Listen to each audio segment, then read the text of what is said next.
TVN 교통안전 TF 프로젝트 2차 방송 화물차 교통안전 도심 인프라 구축.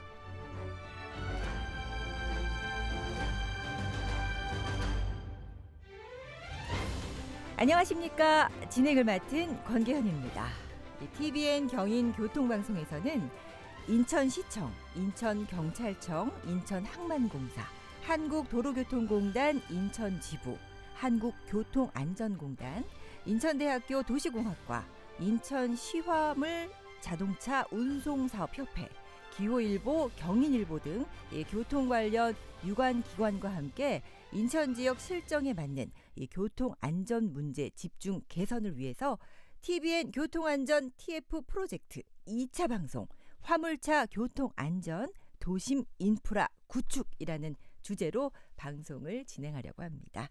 이 방송은요, TVN 경인교통방송 이 화물차 교통안전 도심 인프라 구축 이 유튜브 보이는 라디오로도 보실 수가 있겠습니다. 우리 인천은요, 뭐 다들 아시겠지만 이 공항, 항만이 있죠. 또 산업단지가 많아서 화물차 통행량이 다른 도시보다 많습니다. 또 도심 곳곳이 이 화물차의 주요 이동 통로이다 보니까 화물차와 승용차가 섞여서 혼잡을 빚는 곳이 많은데요. 이런 환경 속에서 살아가는 우리 인천 시민들 그리고 화물차 운전자 여러분들 고통이 또 녹록지가 않습니다. 더 나은 인천으로 나아가기 위해서 우리 화물차 교통안전, 도심 인프라 구축에 대해서 민관의 교통 전문가들과 함께 그 해법을 찾고요. 또 이 시간 고민을 하는 시간을 함께 하도록 하겠습니다. 지금 제 옆자리로 보시는 분들은 다들 보이시겠죠? 교통 전문가분들 앉아 계십니다. TVN 교통안전 TF 프로젝트 2차 방송 바로 시작을 하겠습니다. 그럼 먼저 저희 패널 여러분들 소개를 하겠습니다. 먼저 제 옆쪽으로요. 인천시 교통정책과 우리 황효식 주무관님. 예, 안녕하십니까. 인천시 교통정책과 황효식입니다. 인천시 입장보다는 인천 시민으로서 또 교통물류를 연구하는 연구자로서 다양한 교통 문제에 대해 논의하는 시간을 가졌으면 좋겠습니다. 네, 반갑습니다. 그리고 그 옆자리로 한국도로교통공단 인천지부 김태환 교수입니다. 안녕하십니까. 한국도로교통공단 김태환 교수입니다. 네, 반갑습니다.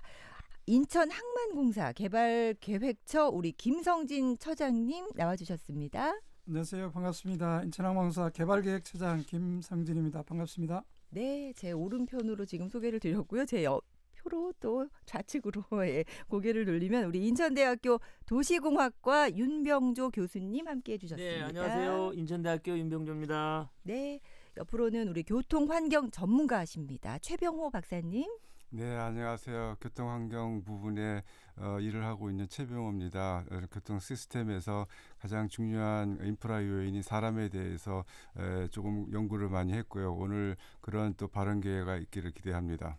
네, 반갑습니다. 인천시 화물자동차 운송사업협회 회원사 이 성창종합물류 박재우 이사님 자리해 주셨습니다.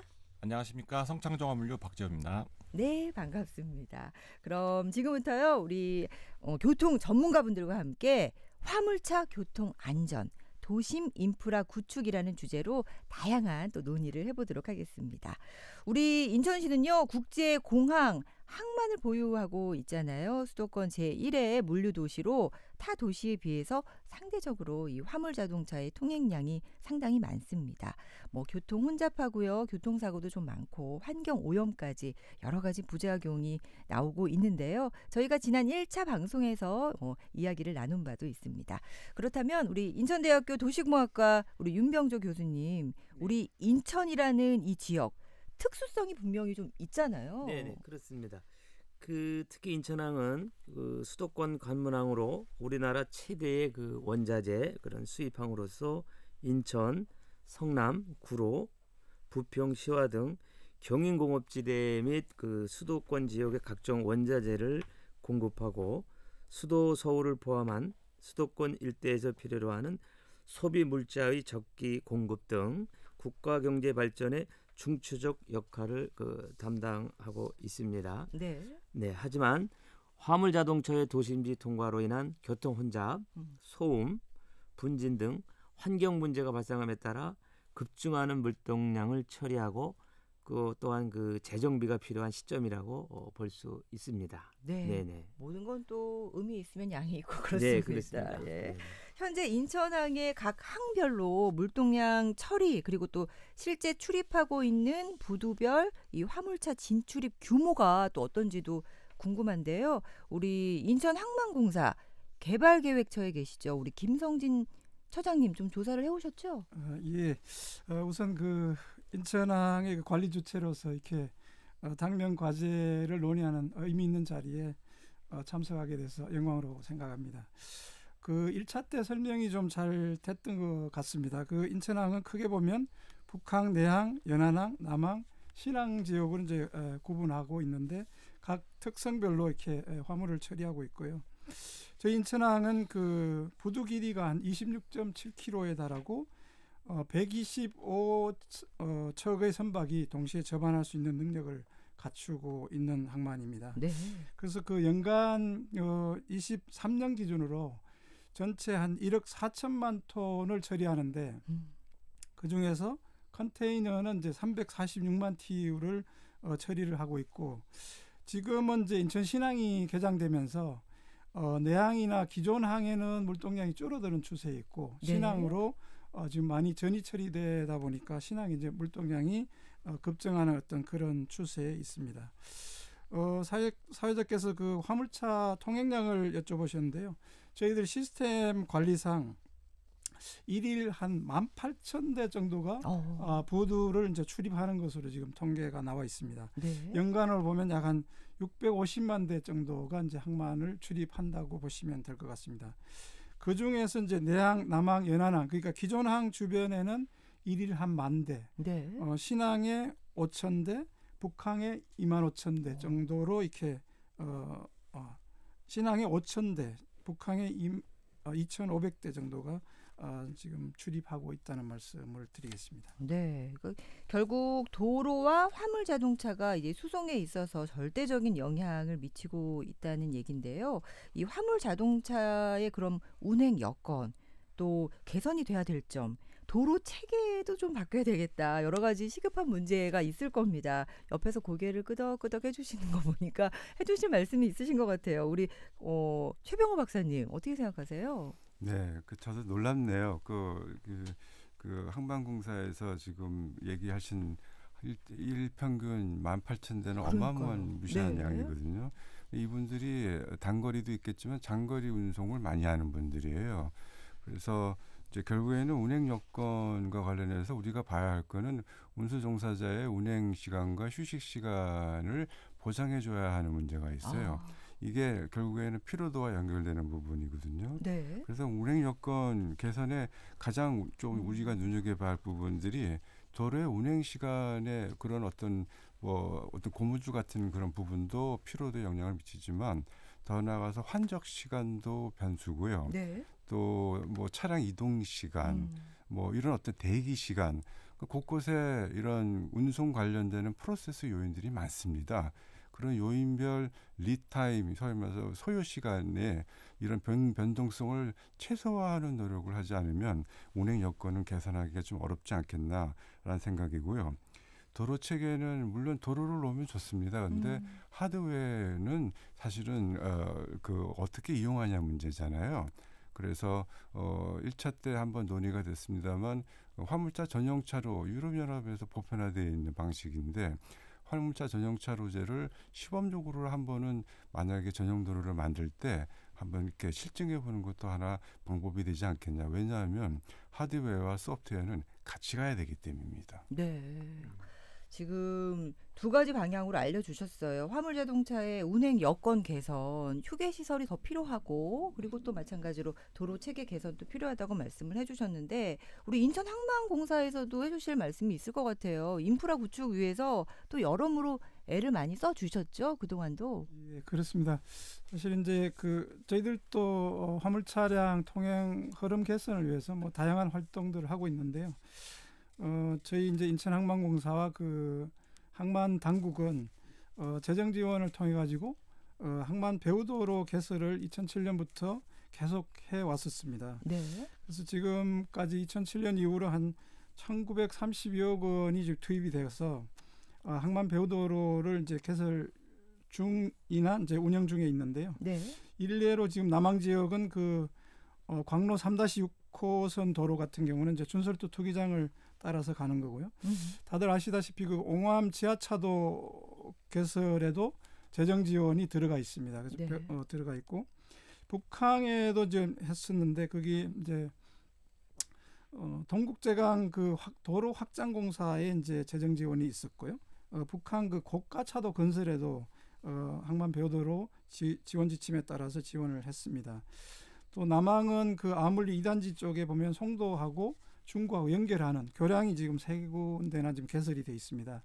그런 것들을 포함해서 지금 계속 인프라는 계속 진행을 하고 있고요. 네. 현재도 지금 그 암대로의 그 지하차도 공사가 지금 시주권으로 진행 중인데 네. 거기는 재정이 한 87% 정도 지원을 해가지고 26년까지 이렇게 개설을 할 예정으로 지금 계속 진행되고 있다는 말씀드리겠습니다. 네, 여러 도로 개설이 예정되어 있다라고 말씀을 해주셨는데 도로는 도로지만 그렇다면 우리 박재호 이사님 화물 주차장은 또 어떤지도 체감하실 때는 어떠신지도 궁금해요.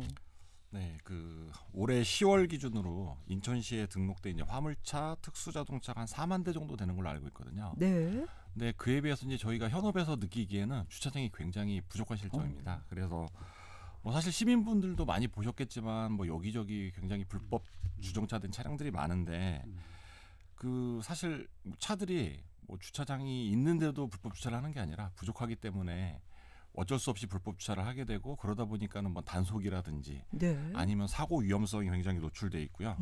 그리고 또 아니면은 이제 좀 도심지에서 벗어난 먼 곳에다 주차를 하기 때문에 또 작업지까지 이동하려면 시간과 인력가 낭비가 되는 그런 현상이 있습니다. 그리고 무엇보다도 주로 이제 일을 하시는 항만이나 산업단지 인근에 좀 주차장이 좀 많이 있어야 되는데 네. 현실적으로는 굉장히 많이 부족한 부분이어서 좀 앞으로 좀 많이 좀 관심을 가져주셨으면 하는 바람입니다. 상당히 주차장이 부족하고 또 먼 거리에 있기 때문에 네, 불편하기까지 하다라고 네. 말씀을 해주셨는데 그럼 한 발짝 더 들어가서 수치상으로 그 인천의 화물차 주차장 수가 어느 정도 있는지 우리 윤병조 교수님 좀 확인이 되셨나요? 예. 그 지금 이 인천연구원에서 발표한 자료를 그 보면요. 네. 인천광역시 화물자동차 주차장 수는 한 41개소, 총 5,410면에 공영주차장은 13개소, 또 민영주차장은 28개소고요. 네. 거기서 이제 저희가 주차장 수위를 살펴보면 공영주차장은 2015년에 996면에서요. 2020년에는 1,213면으로 이제 25.6% 증가를 했고요. 네. 또 민영 주차장 같은 경우에는 2015년에 2,396면에서 2020년에는 4,197면으로 약 한 75.2%가 증가를 했습니다. 네. 그래서 화물 자동차 등록 대수하고 교통량은 아마 지속적으로 증가를 하고 있지만은 주차장 화물차 자동차의 수요를 그렇게 충족하게 하지는 못하고 있습니다. 그래서 앞으로도 화물 유발 시설은 계속 증가하기 때문에 네. 화물 자동차로 인한 교통 문제는 더욱 심각해질 것으로 이렇게 보입니다. 주차장이 계속 증설이 되고 있지만 화물차만큼 따라가지를 못하는 거네요. 예. 그렇다면 여기서 다시 한번 저희 인천항만공사로 많이 마이크를 넘기게 되는데요. 우리 김성진 차장님, 화물차 주차장 현실적으로 어느 정도 더 필요하고 조금 답보 상태인 부분도 있지 않나 조심스럽게 여쭙게요. 예. 화물차 주차장 문제는 그 좀 주요 현안으로 저희들 다루고 있는데요. 네. 물동량 증가에 따라서 화물차 주차장 수요는 뭐 증가 추세에 있어서 지금 부족한 것은 사실입니다만은 저희들 그 항만 지역에서는 배후단지에 그제 법정 주차를 제외하고도 네. 항만 배후단지 개설 시에는 각 항별로 지속적으로 화물차 전용 주차장을 늘려오고 있는 과정입니다. 구체적으로는 그 신항에는 약 1863면이 지금 운영 중에 있고요. 북항에 302면, 내항 등 남항에 1022면 해서 총 3187면이 지금 운영 중에 있고, 다만 좀 아쉬운 것은 남항의 그 아물리 2단지에 402면을 21년에 마무리를 지었는데 네. 여러 가지 주변 여건이나 그 이해관계 때문에 운영 개시를 못하고 있는 어떤 그런 좀 안타까움이 있습니다. 앞서 그 박 이사님께서도 말씀하셨지만 화물차 주차장은 발생지에서 처리되는 것이 가장 원안입니다. 그래서 이게 특정 지역에 많은 면수를 확보한다고 해서 그 효율이 높은 것이 아니라 그렇죠. 각 항에서 발생되는 주차 수요는 그 해당 구역에서 처리하는 것이 가장 합리적인 것으로 인천시 용역 결과도 그렇게 나와 있고요. 그래서 저희들이 지금 아까 애초에 말씀드렸지만 물동량 추이 자체가 기존 이제 내항이나 연안항에서 신항 쪽으로 계속 그 물동량이 이동하고 있기 때문에 항만 배후단지를 조성함에 있어서 네. 앞으로 지속적으로 주차장을 조성해 나갈 예정으로 있습니다. 효율성이 중요하다라고까지 말씀을 해주셨는데요. 화물차의 주차장까지 저희가 제반 시설에 대해서 쭉 한번 짚어봤는데요. 그렇다면 더 중요한 문제는 아무래도 화물 자동차의 교통 문제잖아요. 우리 김태환 교수님, 이 인천광역시의 화물차 교통 사고율은 어느 정도일까요? 네, 전체 교통사고 대비 화물자동차 교통사고의 비율을 지역별로 분석해 본 결과 인천시가 11.8%로 가장 높은 것으로 나타났습니다. 네. 최근 3년 인천광역시에 발생한 타 특광역시와 비교해서 사고가 그렇게 많은 것으로 나타나지 않았지만 화물자동차 교통사고의 건수 및 피해자 수는 2017년도 이후에 지속적으로 증가하고 있습니다. 특히 이제 전체 교통사고에서 화물차 사고가 나는 비율이 가장 높은 편이라고 말씀드렸고, 네. 2023년 인천광역 전체 교통사고 사망자 83명 중에 19명, 22.9%가 화물차 사고로 인한 것으로 조사가 됐습니다. 그러니까 우리 인천광역시의 화물차 관련 사고가 많기 때문에 심각도가 높다. 이에 대한 철저한 원인 분석 그리고 대책 마련이 시급하다라고 말씀드릴 수 있겠습니다. 네, 화물차 사고는 또 치사율도 높고 대형 사고로 이어지는 경우도 많이 있잖아요. 그런데 여기서 주목해 봐야 될 것은 화물 자동차 교통사고가 어디서 많이 발생하는지 봤더니 주거 지역이 또 많았습니다. 더 위험하게 느껴지는데요. 우리 황효식 주무관님, 이 주거 지역에서의 화물차 사고 많이 발생하는 요인 어떤 게 있을까요? 예, 인천광역시는 글로벌 탑10을 목표로 하는 교통도시로 물류의 중심지죠. 공항 항만을 오가는 화물 물동량이 많을 수밖에 없는데 사실 물류단지와 산업단지가 인천광역시 전역에 걸쳐 위치하고 있습니다. 네. 예. 관내 화물 자동차가 주거지역 등 도심을 통행하면서 다양한 부정적 영향이 발생하는데요. 그중 가장 큰 것이 화물차 교통사고인데 화물차 교통사고의 대부분이 사망사고 내지는 중상으로 이어지는 경향이 높습니다. 네. 우리 인천시 도시지역의 여건상 고속도로가 도심을 통과하고 있고요. 그 진출입 연결로가 도시 내 간선도로와 직간접적으로 연결돼 있어 화물차의 도심 내 통행량이 적지 않은 것은 사실입니다. 근데 공교롭게도 광역군 간선도로의 진출입 연결부 주변에 주거지역이 입지해 있어 이에 대한 교통운전 대책 마련을 하기 위해서 사실 온 힘을 기울이고 있다. 그렇게 말씀드릴 수 있을 것 같습니다. 네, 온 힘을 기울이고 있다고 네네. 말씀을 해주셨는데 인천이라는 지역의 특수성이 분명히 있습니다. 여러 가지 도로 체계 개선도 필요하고 새로운 도로도 건설돼야 되겠고 또 단속도 있어야 되겠고 여러 가지 이야기를 앞으로도 해보도록 하겠습니다. 그렇다면요, 우리 인천 시민들이 직접 느끼는 대형 화물차를 도로에서 만났을 때 그 여러 가지 불편한 점이랄지 어떤 마음이 드시는지 저희 경인교통방송의 윤현아 리포터가 직접 시민들을 만나고 왔습니다. 아무래도 주변에 화물차가 있으면 시야 확보가 어려우니까 그게 제일 불편하죠. 시내 같은 경우에는 버스도 마찬가지지만 큰 차가 앞에 있으면 신호를 확인하기가 어려울 때가 있고 앞에가 잘 안 보이잖아요. 그리고 차가 클수록 사각지대가 크다고 하는데 제가 경차를 몰거든요. 언제 한번 도로에서 나란히 가고 있다가 갑자기 큰 차가 밀고 들어오는 경우가 있어서 저는 도로를 다닐 때는 그런 큰 차를 최대한 피해 다니려고 하는 것 같아요. 사고 나면 피해가 크잖아요. 아이를 키우다 보니까 아이랑 같이 이동할 때는 최대한 피해서 다니려고 하죠. 요즘 같은 경우에는 길도 미끄러운데 화물차는 제동거리도 길잖아요. 아무리 뒤에서 거리를 넓혀 오더라도 무서울 때가 있긴 합니다. 네, 우리 시민 여러분의 목소리를 생생하게 들어봤는데요. 승용차가 화물차 사이에서 운행을 하면은 좀 갇혀 있는 듯한 느낌이 든다. 신호나 차선이 잘 보이지 않는다. 이런 말씀 해주셨는데 우리 박재호 이사님은 또 대형 화물차를 직접 운행하시기도 하셨죠. 우리 화물차를 운행하실 때에도 체감이랄지 하시고 싶은 말씀이 많으실 것 같아요. 네. 일단은 뭐 저도 승용차를 운전하는 입장이기 때문에 오. 지금 시민분들의 입장이 충분히 공감도 가고 그렇죠. 저도 이제 뭐 어릴 때는 사고 날 뻔한 적도 있었기 때문에 시민들의 불편함에 대해서 좀 한편으로 죄송한 말씀을 드리고요. 일단은 그 대형 뭐 화물차뿐만 아니라 버스의 사각지대를 제일 잘 표현하는 게 버스 뒷부분에 보시면 뭐 우회전시 끼어들지 마세요. 뭐 이런 문구를 보셨을 텐데요. 그렇죠. 네.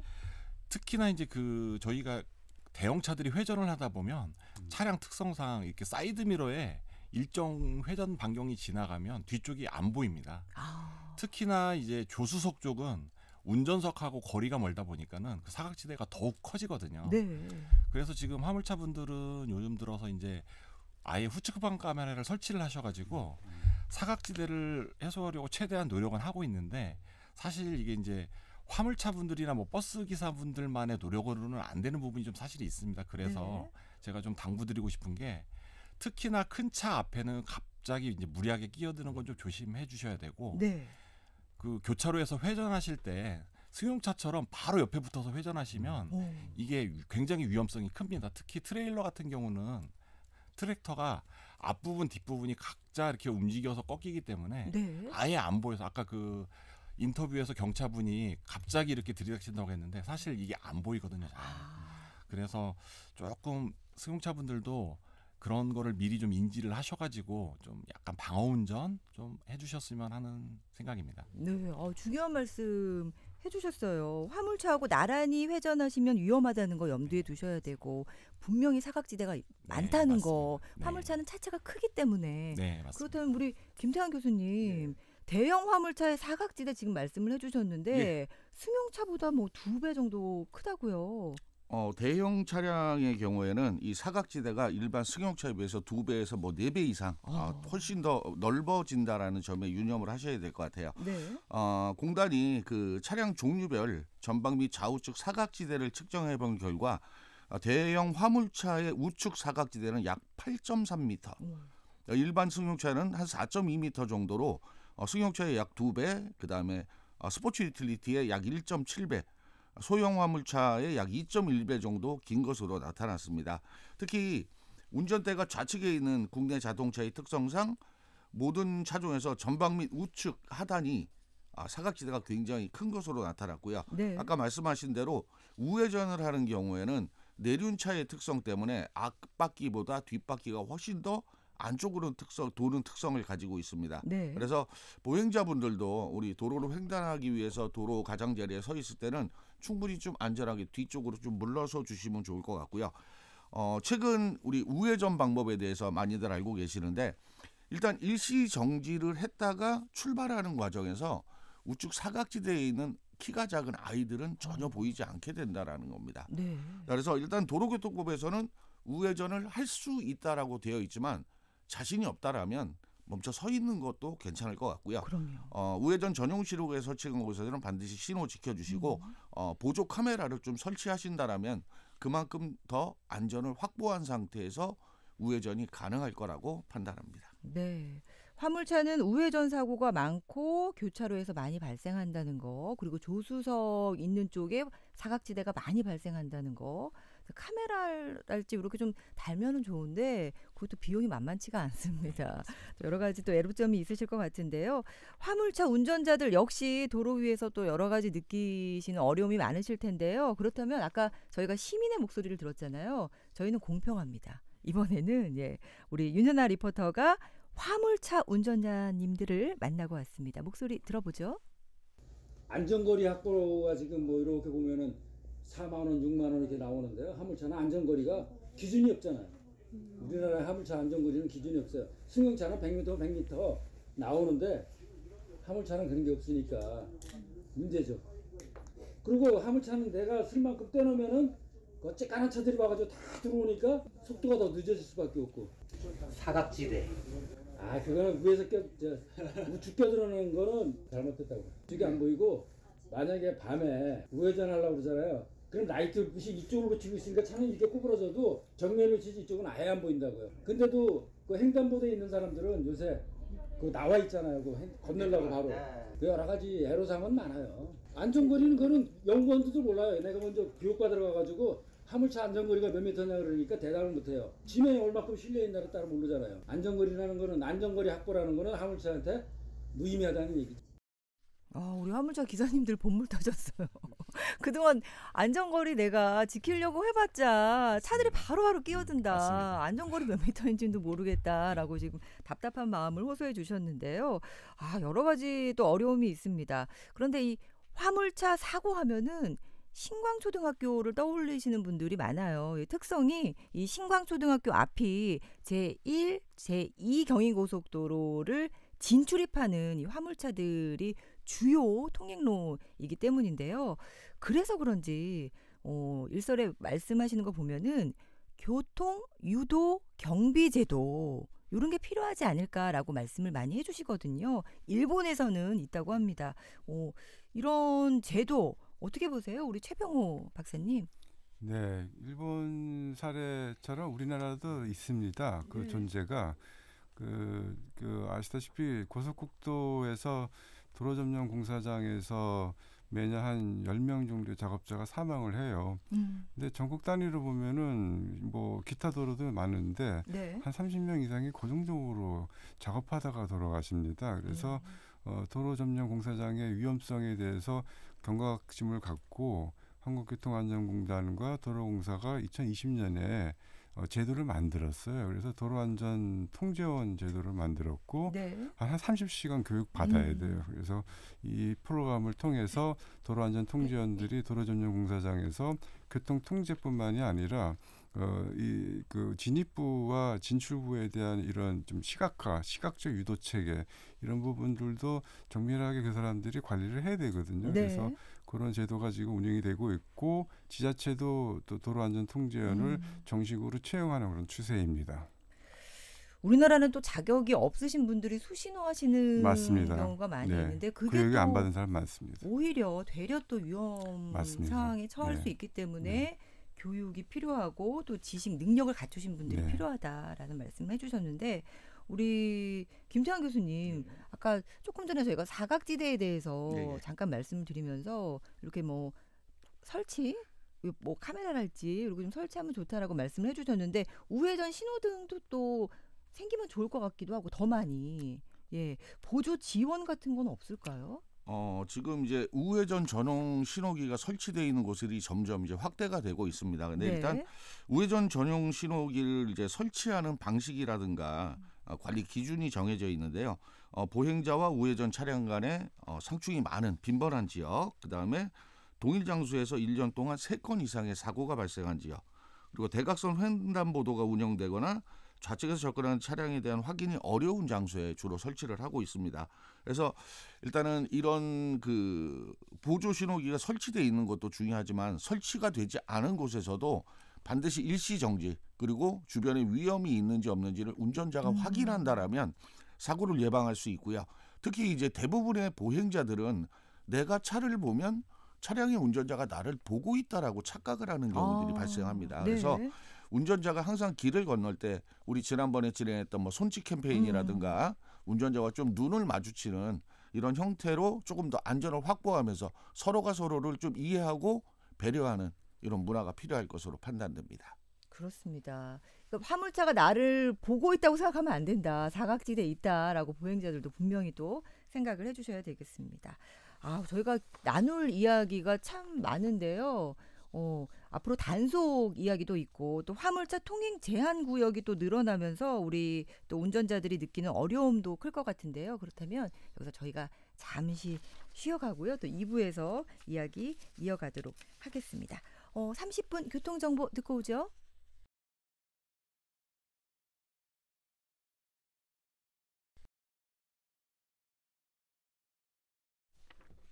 TVN 교통안전 TF 프로젝트 2차 방송 화물차 교통안전 도심 인프라 구축 함께하고 계십니다. 이 방송은요. TVN 경인교통방송 이 화물차 교통안전 도심 인프라 구축 이 유튜브 보이는 라디오로도 보실 수가 있습니다.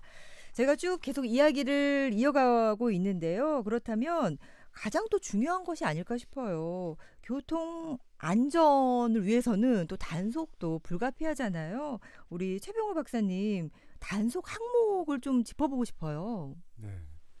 네, 그 자동차 안전 단속 행위를 좀 하는데요. 네. 자동차 관리법 73조에 근거해서 단속원들이 현장에서 자동차의 안전 기준이나 불법 구조 변경을 지금 감찰하고 있습니다.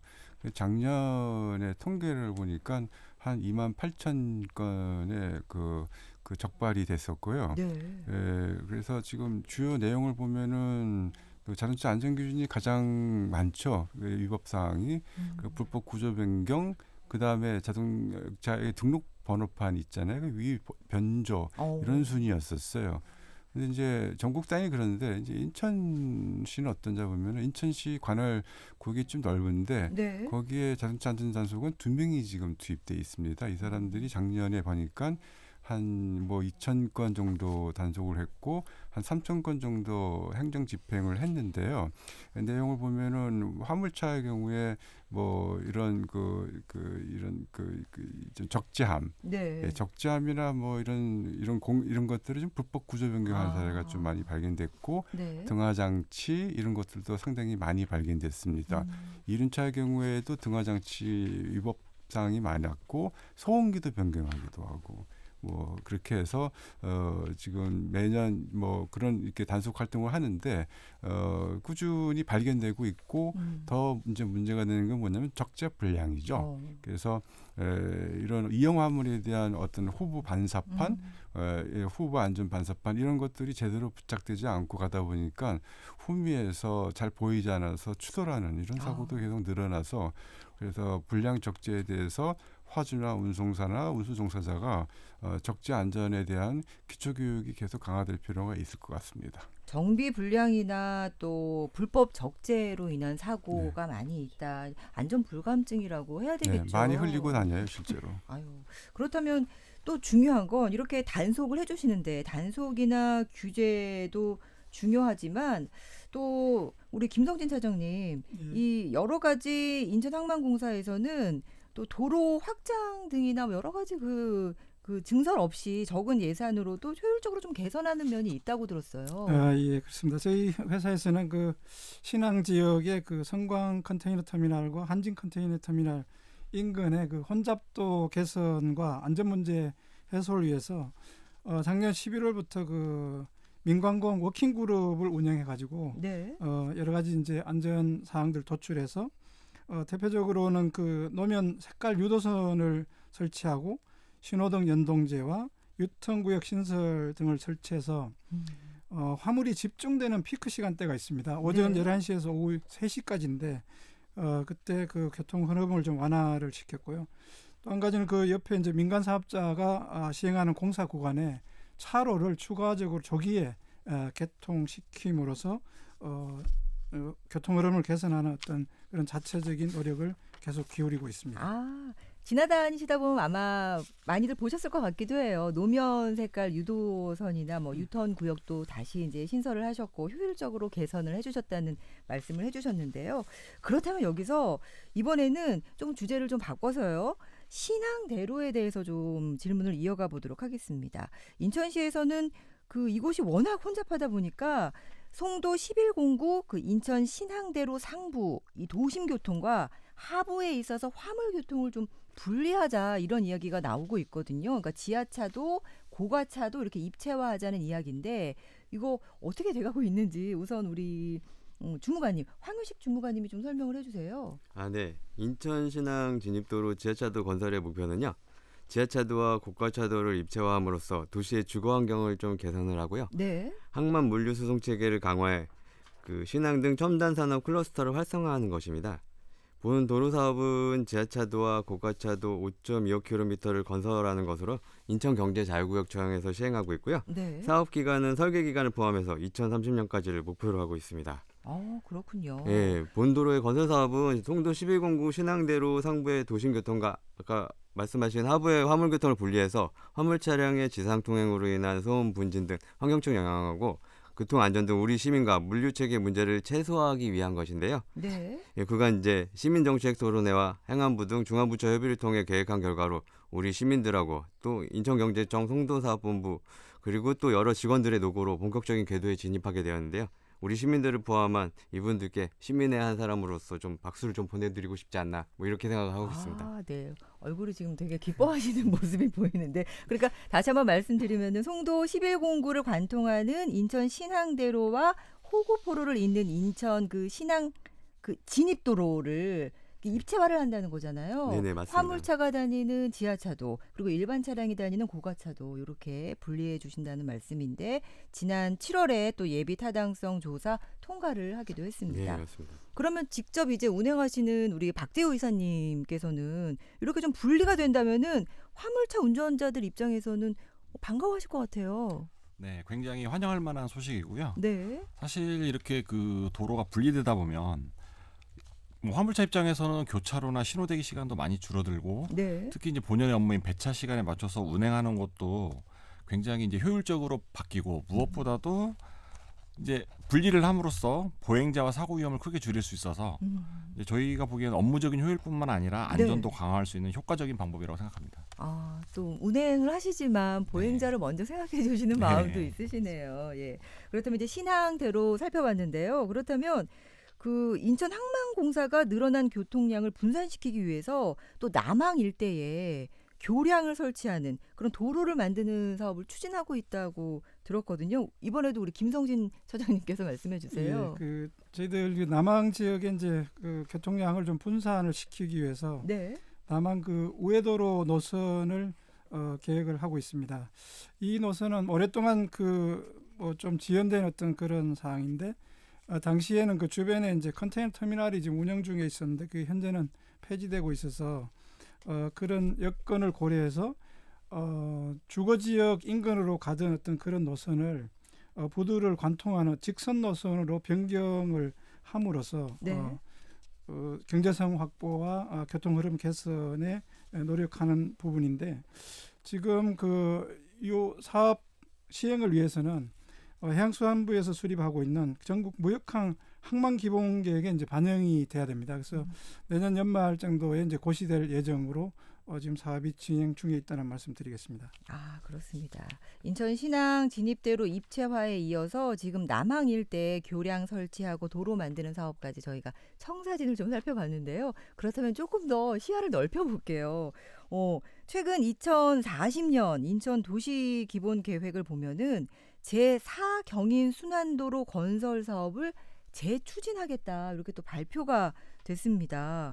제4경인 순환도로 우리 황윤식 주무관님 계획에 대해서 좀 알려주세요. 네네. 저희 그 2040 인천 도시 기본 계획에도 있지만 저희 인천시 도시교통 정비 기본 계획을 보면요. 인천광역 간선도로망 구축 계획안이 남북으로 3개 축 그리고 네. 동서로 7개 축이 계획되어 있습니다. 그게 최근에 돋보이는 교통축이 미래를 준비하는 평화도로하고 동서 원도심 축인 좀 전에 말씀하신 제4경인 고속화도로일 것인데요. 네. 특히 제4경인 고속도로는 서울 통행 고속도로망의 용량 초과로 인한 도로 확충과 또 교통 분산 효과를 가져올 것으로 보여지고요. 또 인천 원도심에서 서울권 30분대 연결을 목표로 하여 교통 혼잡을 완화하는 데 좀 기여를 할 것입니다. 특히나 저희 원도심 중앙을 동서축으로 연결하기에 아직 세부 계획은 아직 뭐 그림 단계에 있지만 네. 아직 검토 중이지만 많은 원도심 시민들의 교통 편익으로 다가올 것이라 생각되고요. 이에 더하여 도시의 동맥 역할을 하는 교통망 확충은 도시 재생 사업의 추진 동력으로 작용할 것으로 기대됩니다. 원도심 활성화 또 네네. 신규 교통 수요를 반영하기 위해서 제4경인 순환도로 건설 사업 지금 이제 한 발짝 아직까지 떼진 않았지만 네. 계획이 나왔습니다. 재추진되고 있다는 말씀을 드리는데요. 그렇다면 저희가 또 늘 좋은 말만 할 수는 없잖아요. 예. 어떻게 뭐 도로망 구축 계획에 대해서 지금 잠깐 저희가 살펴봤는데 사업성이나 경제성에 대해서 또 의문을 가지시는 분들이 계실 것 같아요. 우리 윤병주 교수님, 네. 도시공학자 입장에서는 또 어떻게 보시나요? 네, 지금 그 도로망 인천시 계획을 보면요. 네. 광역도로망은 지금 남북 3개 축, 동서 7개 축으로 계획이 되고 있고요. 간선도로망은 남북 6개 축, 동서 11개 축으로 계획이 되어 있습니다. 그래서 이에 대한 도로망의 적정성은 충분히 검토할 필요가 있고요. 네. 그래서 인천시는 그 대한민국 강문으로서의 인천국제공항이 입지하고 있고 인천항 국제여객선 터미널과 항만이 있습니다. 그래서 공항 항만을 통해서 해외로부터의 들어오는 여객, 물리에 대하여 대한민국 정역을 연결하는 충분한 그러한 도로 교통망이 필요하다고 보고요. 단순히 그러니까 민간의 사업성과 경제적 효용만으로 세계적 도시에 걸맞는 인프라 구축을 멈추게 된다면 네. 도시의 발전을 멈추게 되지 않을까 이런 걱정을 하고 있습니다. 그래서 사업성, 경제성만을 고집할 것이 아니고 세계적 도시에 걸맞게 미래의 인천을 생각하는 또 인천 브랜드 가치를 고려한 도로망 구축이 필요하다고 말씀드릴 수가 있습니다. 네네. 단순히 민간의 사업성이나 경제적인 것으로만 볼 수는 없다. 세계적인 도시 인천을 위해서는 네네. 더 확장해서 봐야 된다라고 말씀을 해주셨습니다. 저희가 지금 쭉 짚어보고 있습니다. 앞으로의 또 인천의 도로망에 대해서. 그렇다면 여기서 저희가 잠깐 쉬어가는 분위기로 맞을까요? 퀴즈 하나 내도록 하겠습니다. 예. 우선 잘 들어봐 주세요. 경인고속도로, 제2경인고속도로, 중봉대로, 봉수대로, 이 4곳에 공통점이 있습니다. 어렵나요? 다시 한번 경인고속도로, 제2경인고속도로, 중봉대로, 봉수대로 4곳의 공통점. 주간식 논술입니다. 서술해 주세요가 아니라 그럼 지금 활짝 웃고 다 제 눈을 피하시고 계시고 그렇다면 저를 고개를 끄덕끄덕 해주시는 우리 역시 박사님, 우리 최병호 박사님 공통점 아시나요? 설명 가능한가요? 네. 오늘의 주제와 관련이잖아요. 화물차 비율이 상당히 높죠. 뭐 10%만 넘어도 거의 물류도로라고 우리가 얘기하는 건데 다 넘습니다. 그리고 화물차가 많다면 뭐가 문제냐면 통행속도의 편차가 커지죠. 통행속도 편차 커지면 사고율도 높아지겠죠. 그리고 더 나아가서 정체도 많습니다. 네. 화물차가 많으면 또 정체도 많이 생겨요. 그리고 또 중요한 게 뭐냐면 낙하물이 많습니다. 많이 흘리고 다녀요. 거기도. 네. 이런 게 공통점입니다. 그렇군요.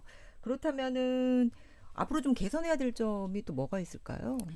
네, 화물차 계속 얘기가 되는데요. 지금 도시를 많이 통과해서 안전도가 지금 문제가 되잖아요. 네. 그래서 제2경인을 지금 예를 들어서 그 가장 통행량이 많은 구간인데 네. 지금 일반화 사업을 지금 계획 중인 걸로 알고 있어요. 그래서 시에서 만약에 하게 되면은 네. 화물차 통행 제한을 조금 고려할 필요가 있고 여기에 유럽연합이 벤치마킹 대상입니다. 네. 유럽연합에서는 이미 오래전부터 도심 통행의 7.5톤 이상 화물차는 공휴일이나 일요일인 경우에는 통행을 아예 금지시키고 있어요. 네. 근데 이제 여기에 그 안전 관점보다 더 중요한 게 대기 오염 방지죠. 그래서 대기 오염 방지 계획에 따라서 지자체나 이런 시에서는 적극적으로 3.5톤 이상은 아예 통행을 금지시키는 그런 조치를 유럽 연합의 많은 도시들이 지금 시행하고 있습니다. 자, 여기서 만약에 우리 인천이 그렇게 하려고 그러면 저항이 있을 수 있겠죠. 그래서 교통 안전만이 아니라 대기 오염, 환경 오염의 이런 부분들도 같이 사회적 공감대 형성을 하기 위한 노력이 좀 필요할 것 같습니다. 화물차 통행 제한에 있어서 또 불편해하시는 분들이 많이 계실 테고 경인고속도로 일반화 사업 지금 말씀드리자면은 워낙 이곳이 맞습니다. 복잡합니다. 원래 왕복 6차로였는데 또 왕복 2차로까지 줄여지기 때문에 속도는 늦춰지고 도로는 좁아지고 하지만 또 이런 뒷 배경이 있다는 것을 맞습니다. 운전자들이 아시면은 조금 더 양해를 해주시지 맞습니다. 않을까. 예. 네. 저희가 또 뭐 우회해달라고 말씀 많이 드리지만 네. 우회한다고 또 다 되는 건 아니기 네, 때문에 공감하는 문화가 필요할 것 같습니다. 아, 그렇습니다. 그렇다면 저희가 여러 가지 화물차 통행 빈번하다, 도로가 부족하다 여러 가지 말씀을 드렸는데요. 이 화물차 교통 안전을 위해서 저희가 꼭 필요한 인프라 또 어떤 게 있을지 이어서 우리 최병호 박사님 네. 말씀해 주세요. 네, 일단 지금 화물차 운수 종사자들이 가장 애로사항이 박차와 상하차 네. 또 할 수 있는 그런 주차할 수 있는 공간이 많이 부족하다 그랬잖아요. 그건 절대적인 문제가 될 것 같아요. 그래서 특히 헤드하고 샤시를 분리해서 밤에 이렇게 박차하는 차를 후면에서 추돌해서 사망하는 이륜차 사고자들이 좀 많습니다. 그래서 이런 밥테일 박차존이라든지 전용 상하차존의 수요 조사를 좀 해서 운수종사자들이 정말로 필요로 하는 곳에 적정한 설치가 좀 됐으면 좋겠다는 생각이고요. 더 나아가서 도심의 안전과 관련해서 아까 얘기가 나왔습니다만 보행자도 잘 모르지만 네. 보행자는 화물차 운전석에 앉아본 적이 없잖아요. 그러니까 몰라요 어떤 상황인지. 근데 화물차 종사자도 사실은 지레짐작으로 보행자가 알아서 피하겠지라고 하는 사람들 많아요. 그래서 화물차 종사자들도 보행자가 사실은 그걸 사각지대를 잘 모른다라는 거를 알아야 되고 네. 그런 부분에 대한 좀 교육도 필요한 것 같고요. 더 나아가서 화물 종사자들이 안과 질환자가 많습니다. 그래서 조금 어떤 건강도 좀 챙겨야 되지 않겠나라는 생각입니다. 건강까지. 중간에 건강 말씀 중요하죠. 중에 이 화물차 운전자와 보행자들 또 다른 운행 운전자들이 이심전심 안 된다는 거. 맞습니다. 서로 더 조심해 주셔야 된다는 말씀을 해주셨는데요. 마지막 발언이 지금 될 것 같아요. 예. 우리 윤병조 교수님은 오늘 쭉 방송 함께 하시면서 도시공학자 관점에서 또 마지막 마무리 말씀 좀 해주세요. 네, 그 공항 항만 특히 그 향후 인천 신항과 그 암물류단지 개발로 인한 물동량은 아주 지속적으로 이렇게 증가를 할 것 같이 보이고요. 또한 물류 거점으로서 또 조성될 것으로도 보여지고. 네. 그래서 인천 신항과 접하여서 제2 그 순환고속도로를 우리가 지나고 있어서 주요 거점 중심을 우리가 이제 화물 환승, 주차장, 또 차고지, 휴게시설 조성 이런 것들이 우리가 많이 필요하고요.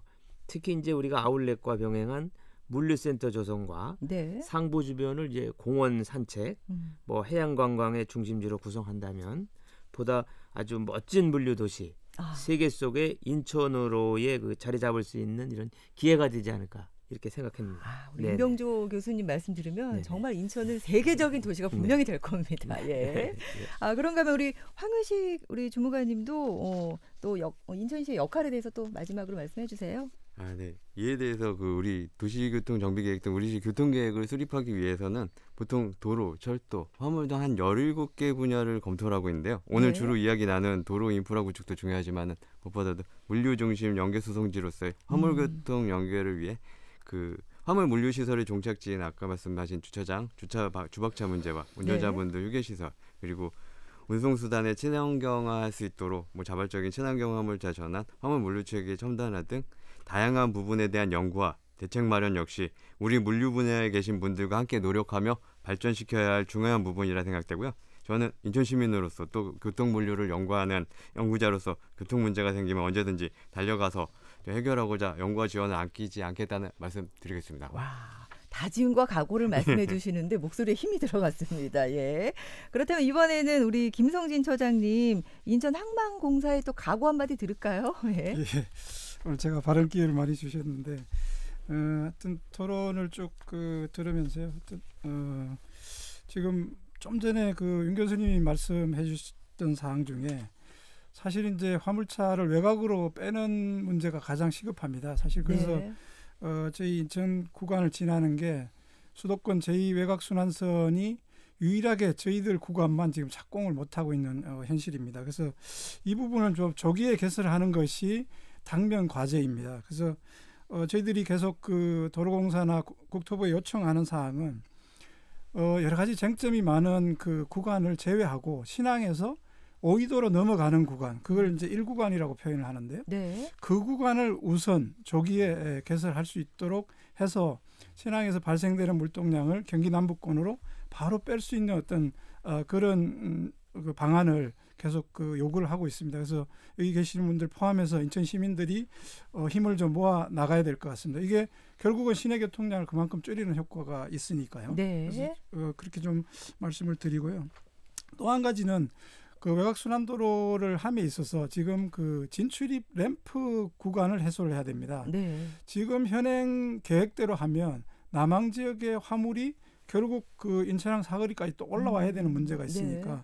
그 업다운 램프를 설치하는데 또한 힘을 좀 모아주셨으면 감사드리고요. 마무리 말씀을 좀 드리면서 하여튼 뭐 오늘 좋은 이제 방송에 참여하게 돼서 감사드리고요. 네. 차제에 좀 인천항에 대해서 조금 이해를 해주셨으면 하는 바람으로 한 가지 좀 말씀을 드리면 사실은 그 인천항이 인천 경제에 미치는 영향이 한 33.8% 정도 됩니다. 그래서 네. 인천항을 제외한 인천 경제를 생각할 수 없다는 점을 좀 감안하셔가지고 화물차가 다니면서 좀 불편함을 겪으시더라도 좀 포용을 해주십사 하는 바람을 드리면서 저희 항만공사와 항만당국은 앞으로도 그 인프라나 뭐 주차장 문제, 휴게소 설치 문제에 대해서 지속적으로 적극적으로 노력하겠다는 말씀 드리겠습니다. 이상입니다. 좋습니다. 우리 인천항만공사는 다시 한 번 더 자리를 마련하도록 하겠습니다. 해주실 말씀이 많이 계셨네요. 그렇다면 우리 박재호 이사님도 마지막 말씀해 주세요. 우선 시민분들이 화물차에 대해서 이제 불편함이나 또는 이렇게 무서워하지 않도록 저희도 최대한 안전운전할 수 있도록 뭐 저희 회사 차원에서도 마찬가지고 차주님들이 똑같은 마음으로 항상 뭐 보행자들을 보호하면서 움직일 수 있도록 더 열심히 노력하겠습니다. 네. 우리 김태환 교수님 오늘 발언 기회가 좀 적었는데 그래도 활용점정입니다. 마지막 우리 1시간 동안 했던 이 방송 좀 마무리를 좀 해주세요. 네, 일단은 우리 그 인프라 구축을 위해서 노력해 주시고 계시는 우리 인천시 교통정책과 그리고 항만공사 여러분들께 굉장히 감사하다라는 말씀을 드리고 일단 요즘 가장 소소한 행복 중에 하나가 이 택배를 받을 때가 아닌가라고 생각을 합니다. 네. 아마 화물차가 없다라면 굉장히 좀 비용이 증가되거나 오랜 시간이 걸리겠죠. 그만큼 이 도로는 우리가 함께 이용해야 되는 소중한 공간입니다. 그래서 서로가 서로를 조금 더 이해하고 배려하고 교통법규를 조금 더 지키려고 노력한다라면 분명히 화물차 교통사고 줄어들 거라고 믿습니다. 여러분 모두가 같이 힘을 합쳐주시면 감사하겠습니다. 그렇습니다. 일선 현장에서 정말 불철주야 또 애쓰고 계신 우리 화물차 기사님들의 노고를 다시 한번 기억을 하겠습니다. 화물차 교통안전 정말 혼자가 아니라 모든 기관이 함께 힘을 모아야 된다는 거 다시 한번 확인하는 시간이었습니다. 이 자리에 함께해 주신 우리 모든 우리 교통 패널 여러분들 오늘 1시간 동안 감사했습니다. 고생하셨습니다. 네, 이 방송은 TVN 경인교통방송 화물차 교통안전 도심 인프라 구축 유튜브 보이는 라디오로도 보실 수가 있습니다. 끝까지 함께해 주신 모든 분들 감사를 드립니다. 화물차 교통안전 도심 인프라 구축 지금까지 진행해 저 권기현이었습니다. 감사합니다.